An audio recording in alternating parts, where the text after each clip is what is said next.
Hi everyone, it's been a long time. I understand. Evaluation हम अपना प्लेटो का cover कर रहे थे and so far we have covered Plato as a communist.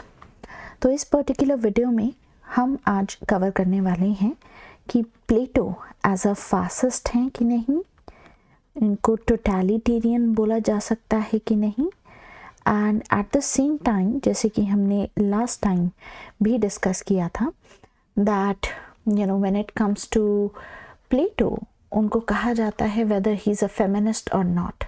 तो कुछ लोग तो उनको एक्सीडेंटल फेमिनिस्ट कहते हैं, उसको हम इवेलुएट करेंगे.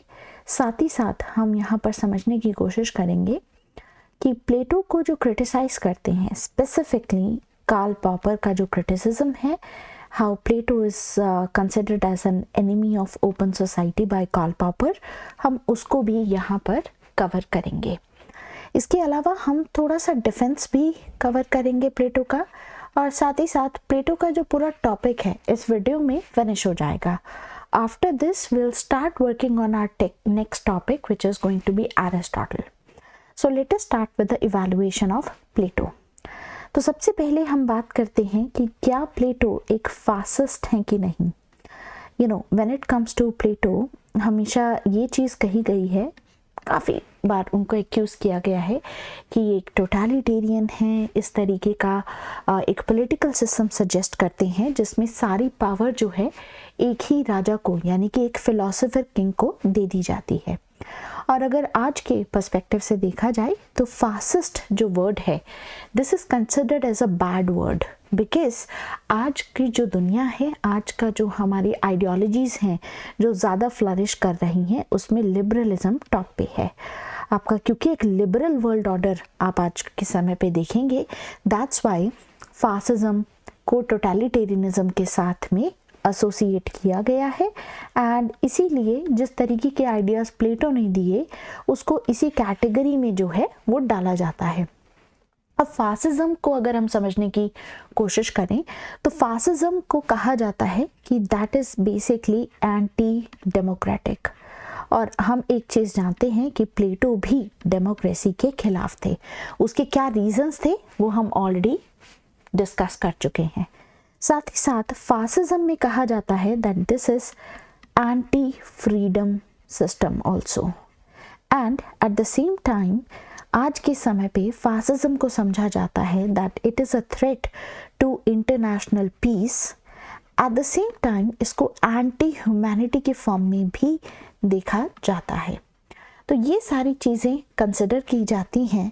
तो आज के समय पे अगर ये जो टर्म है फासिज्म का, it is basically used to denote a type of political system जो आगे जाकर के 20th सेंचुरी में आपको देखने को मिलेगा इटली में, एंड ऐसे ही आगे जाकर के आपको हिटलर के समय पे जर्मनी में भी देखने को मिलेगा. तो ये सारे जो टाइमलाइन है ये आपके इंटर वॉर पीरियड की टाइमलाइन है 20th सेंचुरी की. खैर, इसको डिटेल में समझेंगे हम. तो क्या प्लेटो को हम आर्किटेक्ट ऑफ फिलॉसफी कहें, या ऐसा कहें कि प्लेटो जो हैं he is basically giving a blueprint for tyranny through his institution of philosopher king. So will try to understand कि प्लेटो की ये जो किताब है द रिपब्लिक, क्या this is a forerunner to modern totalitarianism और नॉट, कि यहाँ से कुछ इंस्पायर आपको देखने को मिलेगा जो मॉडर्न टाइम्स में टोटलिटेरियनिज्म देखा गया है कि नहीं. अब 20th सेंचुरी में आपको मैंने जैसे बताया कि इटली है, देन जर्मनी है, इंटर वॉर पीरियड में ये चीज़ देखने को मिली. एंड इसका मतलब एक चीज़ तो है कि प्लेटो को कहीं ना कहीं हम बोलते हैं that he is the father of western philosophy, but जैसे 20th सेंचुरी में टोटलिटेरियन स्टेट्स का राइज हुआ, उसके चलते एक बहुत ही क्रिटिकल लाइट में जो है प्लेटो के इस किताब को देखा गया, उनके इस वर्क को देखा गया, एंड स्पेशली उस समय पे कार्ल पॉपर जैसे थिंकर्स थे who began to ask a very disturbing question, and the question was कि क्या फासिज्म और टोटलिटेरियनिज्म की जो शुरुआत हुई है वो मॉडर्न यूरोप में ना हो करके एंशिएंट एथेंस में हुई है, यानी कि एंशिएंट पॉलिटिकल थॉट से आती है. and the primary accuser is philosopher Karl Popper for this. Karl Popper ने 1945 में अपनी किताब लिखी The Open Society and Its Enemies, और इस किताब में इन्होंने प्लेटो की जो लेगेसी है उसको अटैक किया बेसिकली। तो सबसे पहले तो हम थोड़ा सा बेसिक समझते हैं, एक टोटलिटेरियनिज्म होता क्या है, उसके क्या फीचर्स हैं, क्या कैरेक्टरिस्टिक हैं, एंड वहाँ से हम आगे बात बढ़ाएंगे। Will try to understand this whole thing कि क्या प्लेटो फर्स्ट फासिस्ट रहे हैं, क्या प्लेटो को टोटलिटेरियन आप कह सकते हो कि नहीं। At the same time Karl Popper किन बेसिस पे इनको टोटलिटेरियन या फासिस्ट कहते हैं और ये कितना सही है और कितना गलत है, will try to evaluate that as well. तो सबसे पहले टोटलिटेरियनिज्म की डेफिनेशन समझ लेते हैं। बहुत सारे बच्चे ऐसे होंगे जो पहली बार टोटलिटेरियनिज्म की इस टर्मिनोलॉजी को सुन रहे होंगे। टोटलिटेरियनिज्म का मतलब है तानाशाही। सो बेसिकली ये एक ऐसा सिस्टम है जहाँ पर स्टेट हर चीज़ अपने कंट्रोल में कर लेता है। आपके पर्सनल राइट्स, इंडिविजुअल राइट्स कोई रहते नहीं हैं, आपके कोई पर्सनल लिबर्टीज़ रहती नहीं हैं। तो ये सेम चीज़ जो है इटली में मुसोलिनी के टाइम पे एंड जर्मनी में हिटलर के टाइम पे जो है देखी गई, और ये प्राइमरी एग्जाम्पल्स हैं अगर टोटलिटेरियनिज्म के आपको देने हैं तो। अब अगर हम कैरेक्टरिस्टिक्स देखें एक फासिस्ट स्टेट की या एक टोटलिटेरियन स्टेट की, तो सबसे पहली जो कैरेक्टरिस्टिक आती है वो है सुप्रीमेसी ऑफ द स्टेट, यानी स्टेट को ज़्यादा इम्पोर्टेंस दी जाती है एंड इंडिविजुअल को सेकेंडरी रखा जाता है, राइट। एंड इसी वजह से आप देखेंगे कि एक इंडिविजुअल को कोई राइट्स नहीं दिए जाएंगे, इंडिविजुअल को सिर्फ ड्यूटीज़ दी जाती हैं कि आपको आपका एग्जिस्टेंस ही हुआ है to serve the state basically. And this is a form of a regimented society जिसमें स्टेट डिटर्मिन करता है कि आपका क्या रोल होगा, आपका क्या प्रोफेशन होगा। और ये चीज़ हमने समझी भी है जब हमने थ्योरी ऑफ एजुकेशन समझी, हमने फिलोसोफर किंग के थ्रू भी समझा कि किस तरीके से स्टेट डिसाइड कर रहा था कि who will be part of the soldier class, guardian class का पार्ट कौन होगा, एंड रूलिंग क्लास का पार्ट कौन होगा और प्रोड्यूसर क्लास का पार्ट कौन होगा। तो कहीं ना कहीं ये चीज़ भी देखने को मिली। And at the same time एक सुपरमैन लीडर जो है एग्जिस्ट करता है एक टोटलिटेरियन स्टेट में, यानी एक ऐसा लीडर जिसको क्वेश्चन नहीं किया जा सकता है, जिसकी अनक्वेश्चनेबल अथॉरिटी है, और ये जो लीडर है ये इनफॉलिएबल रूलर है, nobody can question it. So leader is considered as a superman. At the same time, imperialism और expansionism का जो ज़माना है उसके चलते आप देखेंगे कि आगे जाकर के कैसे वॉर को ग्लोरीफाई किया गया, कॉन्क्वेस्ट को ग्लोरीफाई किया गया। तो ये भी एक बहुत ही बड़ा फीचर है एक फासिस्ट स्टेट का, एक टोटलिटेरियन स्टेट का। तो स्टेट यानी कि इंपीरियलिस्ट होता है, एक्सपेंशनिस्ट होता है। अब क्वेश्चन ये आता है कि जब हमने ये फीचर समझे तो क्या प्लेटो की ये जो किताब है the Republic, it fits the profile of fascist और टोटलिटेरियनिज्म और नॉट। तो क्रिटिक्स का तो यही आर्ग्यूमेंट है कि प्लेटो का जो आइडियल स्टेट था वो काफ़ी हद तक टोटलिटेरियन ट्रेट्स के साथ में मैच करता है और बहुत ही प्रिसिजन के साथ में मैच होता है। अब जैसे कि फासिस्ट ट्रेट अगर आप देखें तो सुप्रीमेसी ऑफ द स्टेट की बात की जाती है। प्लेटो ने भी यही चीज़ प्रमोट की कि कलेक्टिव गुड के लिए एक इंडिविजुअल को अपने राइट्स जो हैं वो त्यागने होंगे, स्टेट के अंडर आएगा इंडिविजुअल। तो यानी कि स्टेट की सुप्रीमेसी है और इंडिविजुअल एक सबऑर्डिनेटेड पोजीशन पे है। वहीं फासिस्ट ट्रेट जब हमने समझा कि सुपरमैन लीडर होता है तो हमने ये चीज़ भी देखी कि प्लेटो ने फिलोसोफर किंग का जो इंस्टीट्यूशन प्रपोज किया, the position of philosopher king is not limited by law. Public opinion भी उसको क्वेश्चन नहीं कर सकती है, यानी कि जो भी फिलोसोफर किंग कहेगा, क्योंकि वो कलेक्टिव गुड में कह रहा है, सोसाइटी के हित में कह रहा है, आप उसको क्वेश्चन नहीं कर सकते हो, आपको बस ओबीडियंटली उसको फॉलो करना है। वैसे ही एक रेजिमेंटेड सोसाइटी है फासिस्ट स्टेट, तो प्लेटो ने भी ऐसा ही कुछ प्रपोज किया एप्टीट्यूड के थ्रू। जो हमने थ्योरी ऑफ एजुकेशन देखी है कि किस तरीके से प्रोफेशन चूज किया जाएगा एक बहुत ही रिजिड सिस्टम के थ्रू, वो चीज़ देखी गई। और साथ ही साथ कोई इंडिविजुअल राइट्स होते नहीं हैं। तो प्लेटो का भी जो प्रपोजल था कि सिटीजन से एक्सपेक्ट किया गया है वहाँ पर कि अपनी पर्सनल चॉइसेस को सैक्रिफाइस किया जाएगा for the benefit of the state, और इसीलिए राइट्स पे फोकस ना करके ड्यूटीज पे एम्फेसिस यहाँ पर किया गया। क्योंकि देखिए प्लेटो का ये मानना था, जो चीज़ ध्यान देने वाली है यहाँ पर, कि बेसिक इनइक्वालिटी होती है ह्यूमन बींग्स में, और प्लेटो एंड एरिस्टोटल जैसे जो थिंकर्स हैं वो नेचुरल इनइक्वालिटी पे मानते हैं, यानी कि देयर आर पीपल जो नेचुरली बहुत ज़्यादा समझदार होते हैं, नेचुरली जो हैं बहुत वाइज होते हैं, विजडम होता है, नॉलेज होती है उनको, and there are people those who are not guided by these wisdom, rather they are guided by their desires.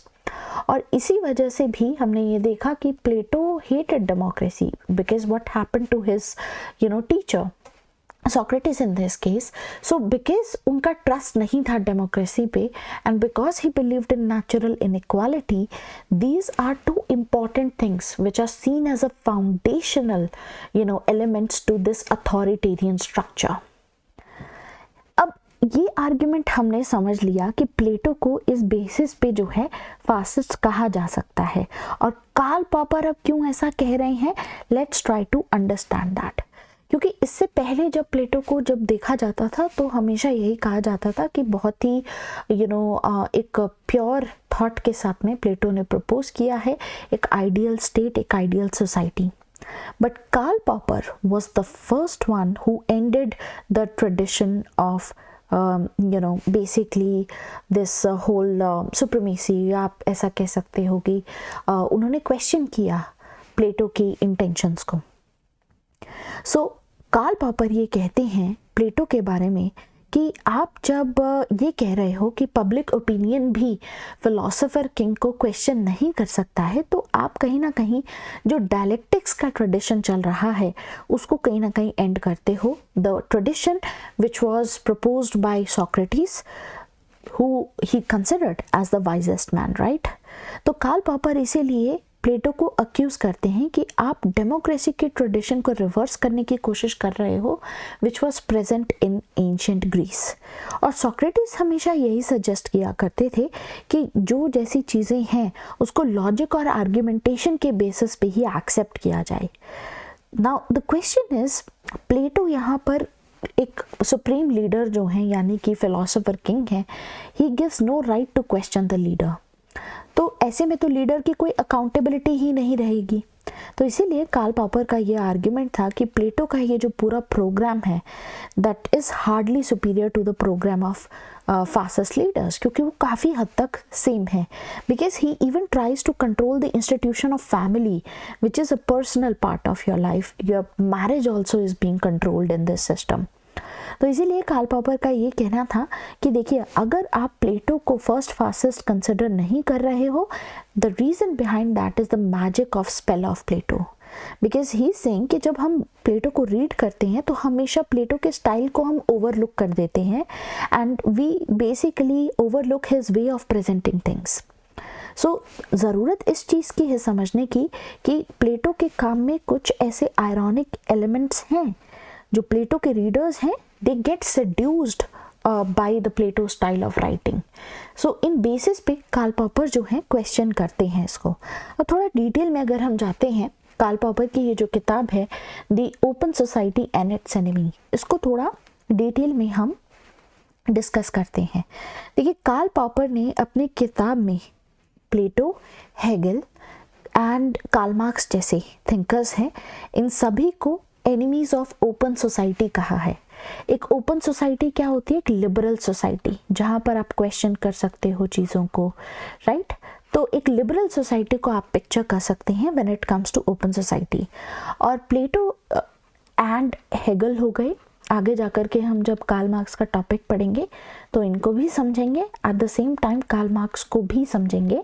तो आपको ये चीज़ समझ में आएगी कि इन तीनों को लेकर के ही कार्ल पॉपर कहते हैं that they are the enemy of open society. तो अपनी जो पहली किताब है open society and its enemy, उसका जो पहला वॉल्यूम है उसमें ये कहते हैं कि प्लेटो की जो थ्योरीज हैं, इनकी जो अप्रोच है वो बहुत ही डेंजरस है. That approach is towards totalitarianism.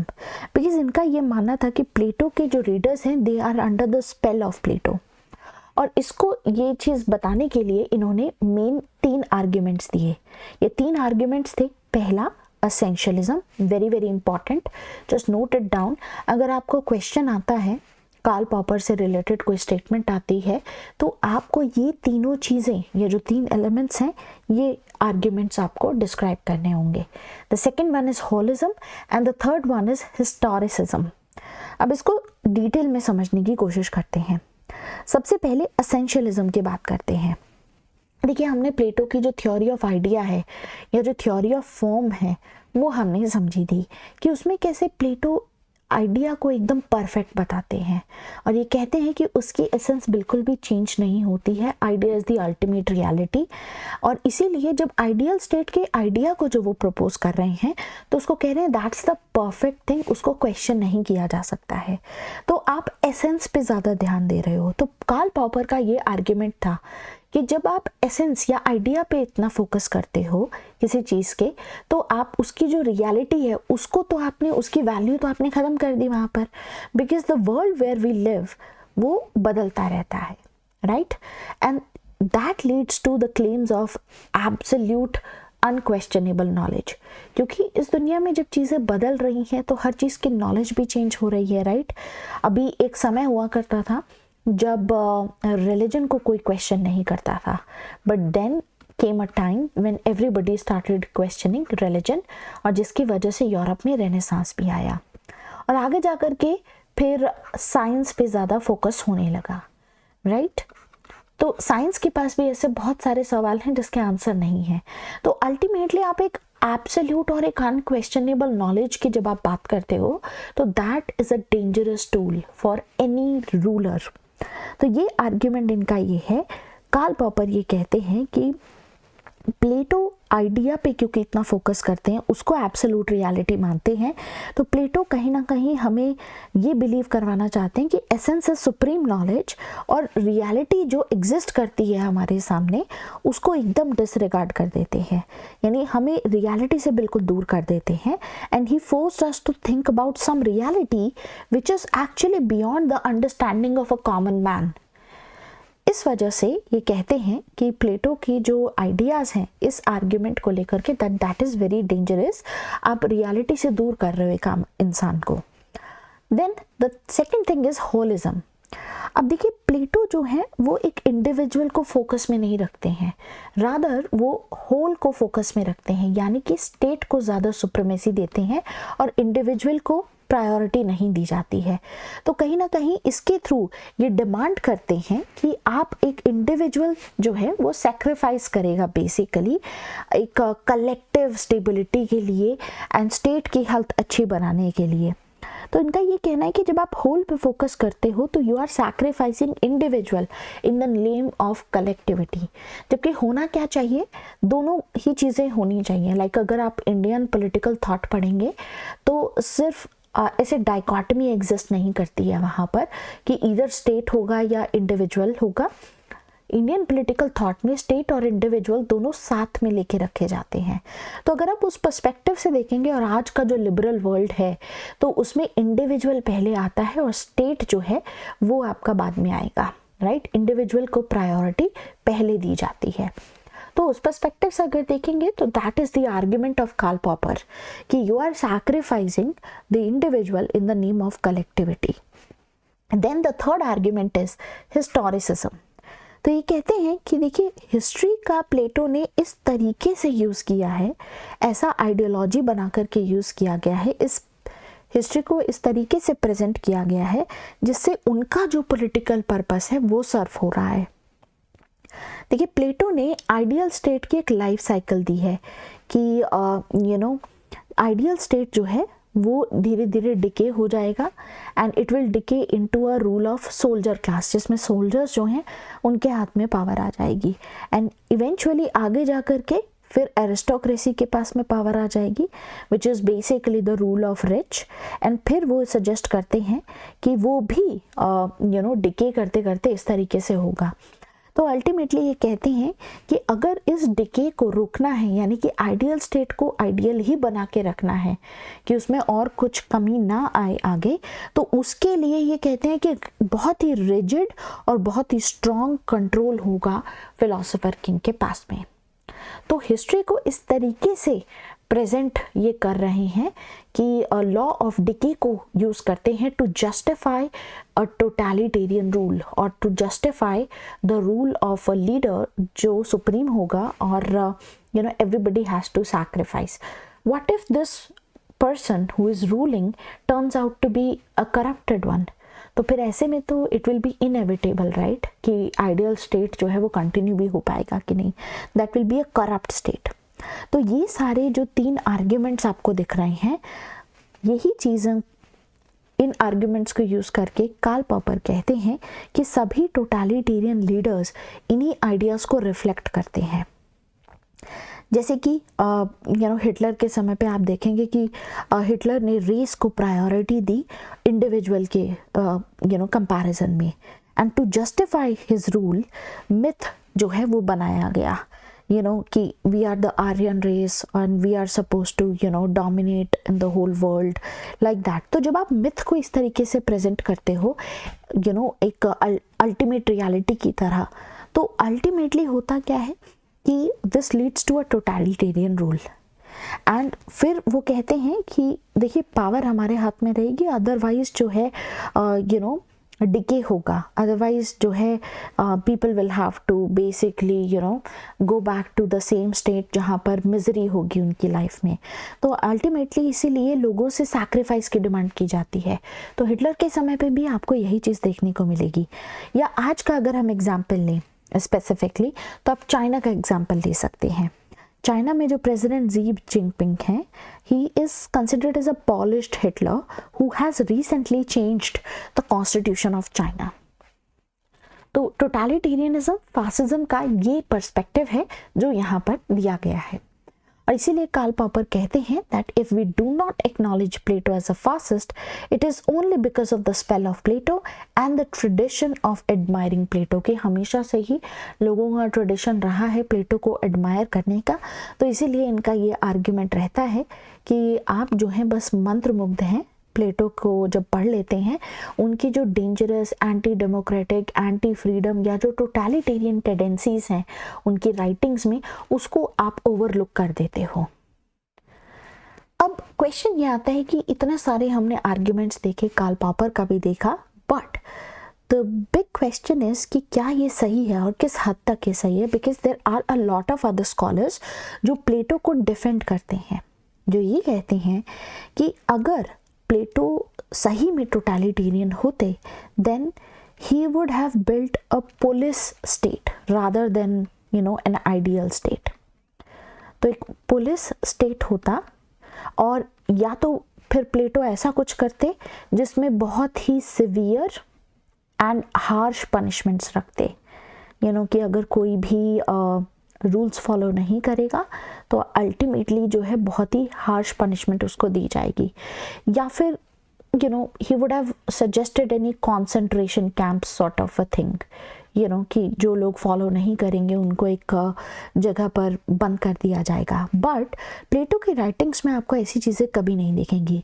उल्टा आपको देखने को मिलेगा कि जब वो अपने आइडियल स्टेट की बात करते हैं तो उनका जो एम है आइडियल स्टेट का, that is very ethical, because ये कहते हैं कि जो रूल करेंगे they are guided by a rational plan, वो रीज़न के साथ में, लॉजिक के साथ में रूल करेंगे, and they must have a particular type of education, a systematic training, a life of dedication and almost of a renunciation, जहाँ पर उन्होंने अपनी पर्सनल चीज़ों को सैक्रिफाइस किया होगा, like family, marriage and all of these things.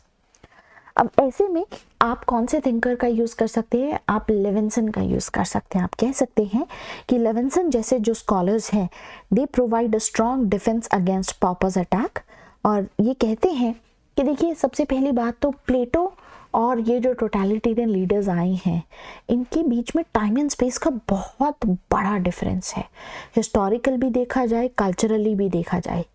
कहाँ हम 4th सेंचुरी BC की बात कर रहे हैं एथेंस की, और कहाँ इंडस्ट्रियल यूरोप 20th सेंचुरी का एग्जिस्ट कर रहा था, राइट। तो इनका यही कहना है कि इट इज़ लाइक जब आप ऐसे लोगों को कंपेयर करते हो जो इनकम्पेरेबल है एक तरीके से, तो ये आर्ग्यूमेंट जो है लेविन्सन देते हैं और ये कहते हैं कि देखिए आइडियल स्टेट वैसे भी कभी एग्जिस्ट नहीं किया है, तो how can one be sure that it would have been a totalitarian और अ फासिस्ट स्टेट नेसेसरीली, क्योंकि Plato wanted to provide a life of virtue जहाँ पर हर कोई खुश रह सके, so that they can achieve their true potential.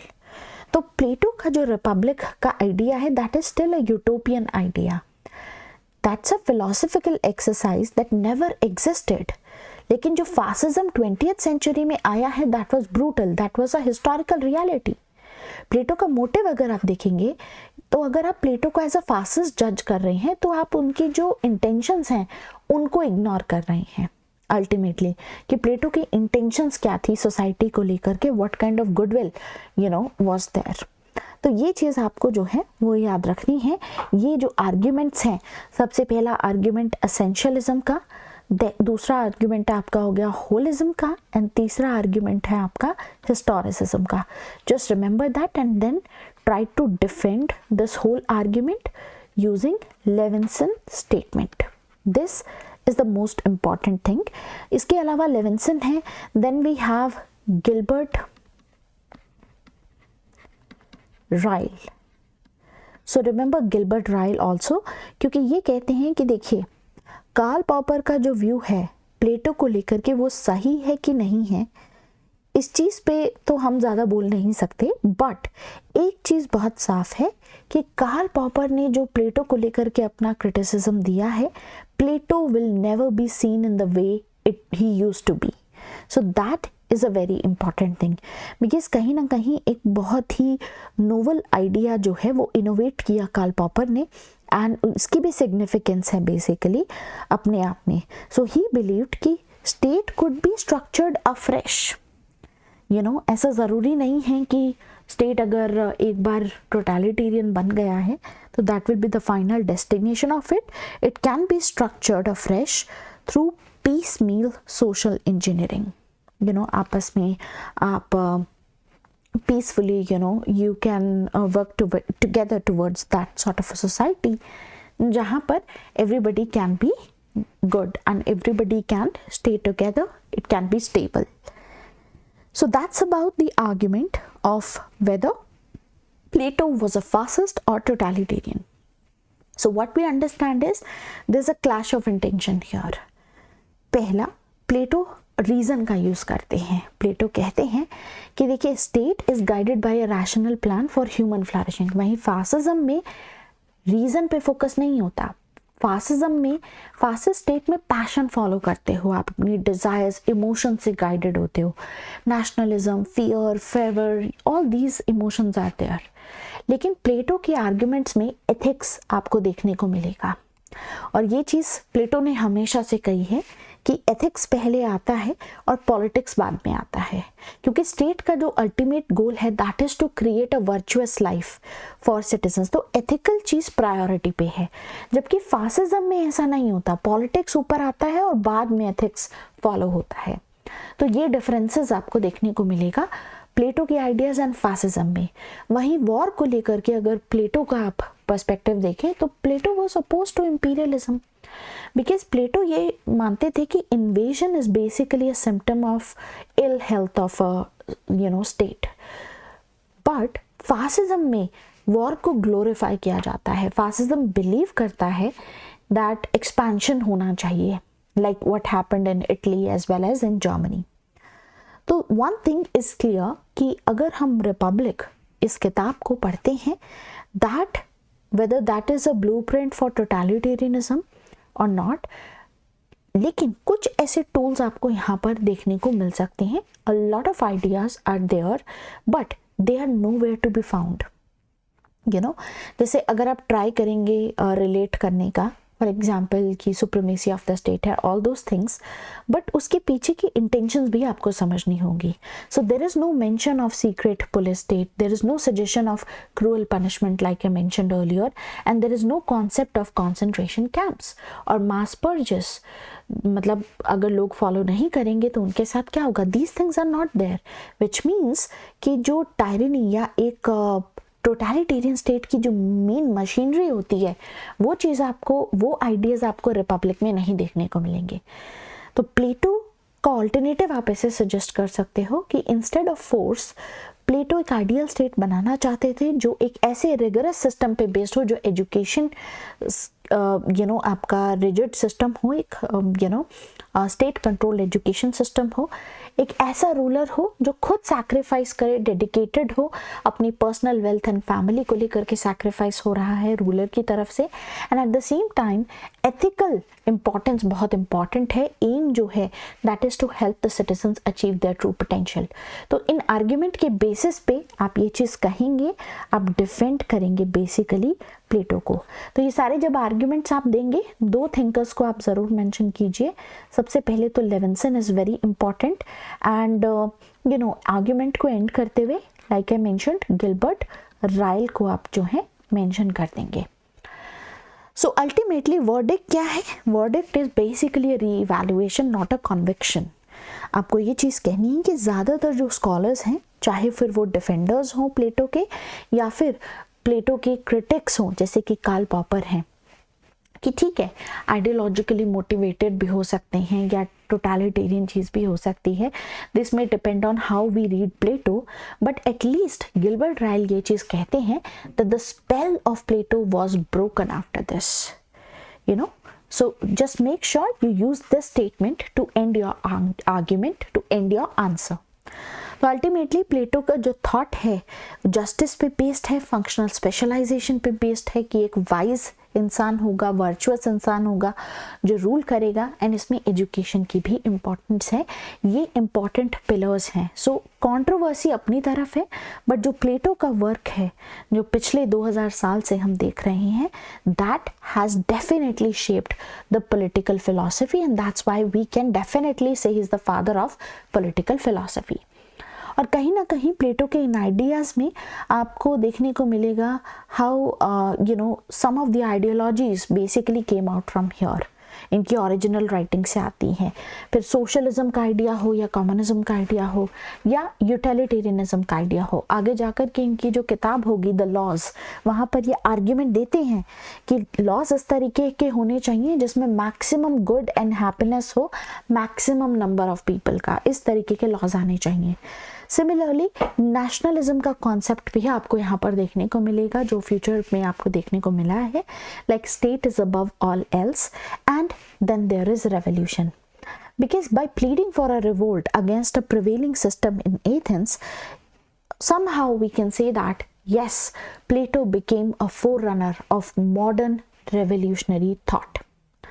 Now comes the next part, which is कि क्या प्लेटो एक फेमिनिस्ट है कि नहीं. तो सबसे पहले तो समझते हैं कि फेमिनिज्म होता क्या है.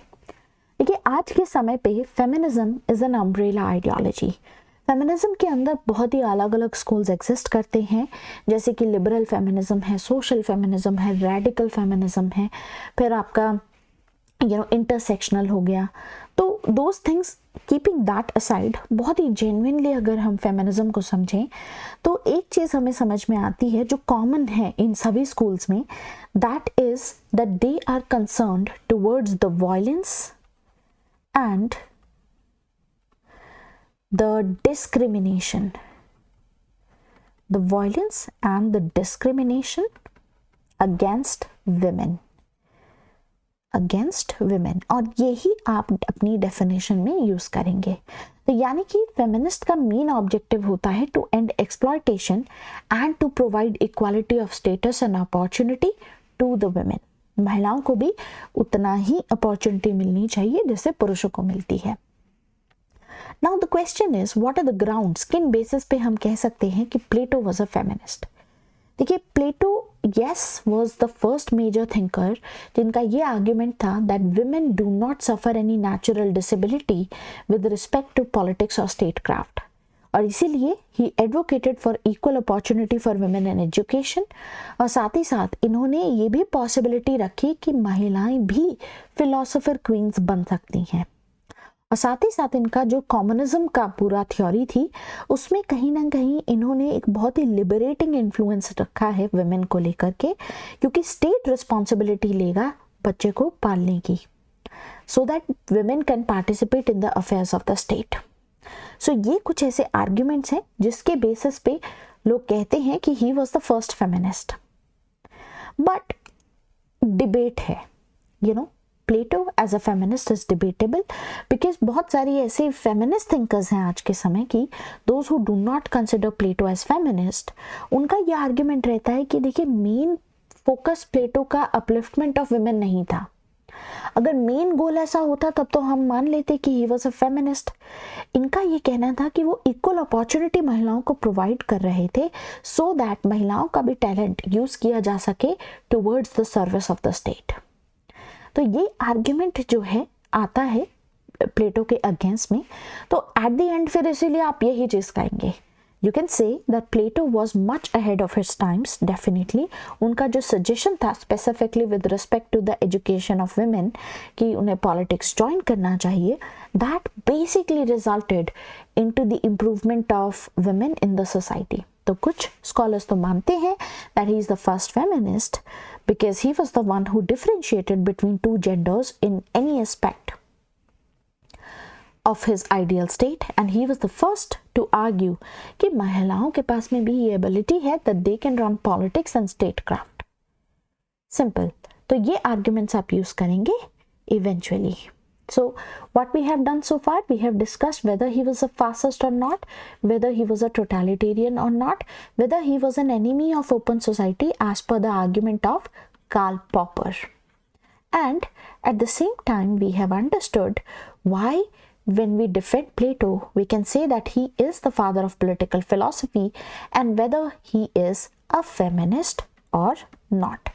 And at the end, आप इनकी जो contributions हैं वो यहाँ पर mention ज़रूर कर सकते हैं। You can argue with Plato, but you cannot ignore him. उनकी जो presence है in political thought वो बहुत ही ज़्यादा importance है, और इसीलिए अल्फ्रेड नॉर्थ व्हाइटहेड को आप कोट करते हुए कह सकते हैं, The entire Western political thought is nothing but the footnotes to political, the Plato and Aristotle. And Karl Popper का भी आप ये argument यूज कर सकते हैं यहाँ पर, that one can be either Platonic, या तो आप प्लेटो के फेवर में हो या उनके अगेंस्ट में हो, बट आप नॉन प्लेटोनिक नहीं हो सकते, यानी कि आप इग्नोर नहीं कर सकते, बिकॉज प्लेटो का जो कॉन्ट्रीब्यूशन है वो इतना ज़्यादा इम्पॉर्टेंस है। That's how you're going to end this argument. And with this, we are done with the topic of Plato. अब हमने प्लेटो कंप्लीट कर लिया है। So what are we going to do now, हम अपनी नेक्स्ट सेशन में जो है कंप्लीट करेंगे Aristotle. I will keep on uploading those videos, and जब आपका एंशिएंट फिनिश हो जाएगा then will start working on modern political thought. I understand आपने बहुत सारे बच्चों ने कमेंट्स किए हैं that I should continue with this series. I am going to do that जैसे जैसे टाइम मिलता रहेगा। But what is important for me also is paper 1 section B, जिसके लेक्चर्स अभी तक मैंने आई थिंक 7 लेक्चर्स अपलोड किए हैं। There was 1 lecture which was missing, so I will have to record it first, that's what I will do, and then I will start uploading rest of the lectures there. So hopefully in the coming week you'll see a lot of lectures being posted for paper 1 section B. तो at least आप अपना ये वाला section तो complete कर ही लेना regarding the political thought, and paper 1 section है वो हम update करते रहेंगे. And at the same time in the coming days, probably towards the end of December, we'll also start with the whole current affairs analysis thing, where on a daily basis or on a weekly basis जैसा भी possible होगा हम कुछ ऐसे topics जो हैं वो pick up करेंगे अपने global politics से related, that will start discussing here. And with this we are done with this particular topic. Thank you so much for watching this, and please like, share and subscribe this video, and let me know in the comment section what else for political science you want me to add, because I was thinking कि आपके जो 2013 से 2025 तक के specifically जो previous year question papers हैं वो मैं एक एक करके डिस्कस करूं, इधर section by section, something like that I will start. But अभी बहुत ज़्यादा इंपॉर्टेंस ये भी है कि a lot of people those who are here जिन्होंने सिलेबस कंप्लीट नहीं किया है वो उस तरफ भी काम करते रहें. So eventually धीरे धीरे करके काम करेंगे. I'll try to post regularly on this channel. Thank you so much and take care.